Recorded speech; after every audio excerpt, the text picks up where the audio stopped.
High বাংলাদেশের হিন্দু বন্ধুরা, কেমন আছেন? আমি জানি আপনারা খুব বিপদে আছেন, কারণ আপনারা এরকম একটা দেশে বাস করেন যেখানে ধর্ম নিয়ে সংখ্যালঘুদের মারা হয়, তাদের উপরে নির্যাতন করা হয়, তাদের মন্দির ভেঙে দেওয়া হয়, তাদের ঘরে রাতে ডাকাতি করা হয়, দিনে দুপুরে তাদের মেয়েদের তুলে নিয়ে যাওয়া হয়, আরও অনেক কিছু করা হয়।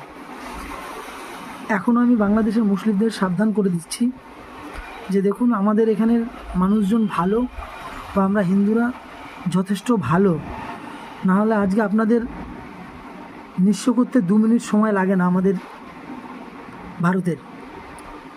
আপনাদের এখনও বলছি, আপনাদের কিন্তু ঘটি উল্টো দেবো।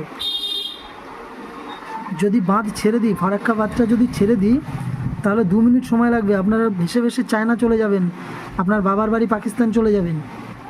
বুঝলেন? এখনও শুধরে যান। হিন্দুদের উপর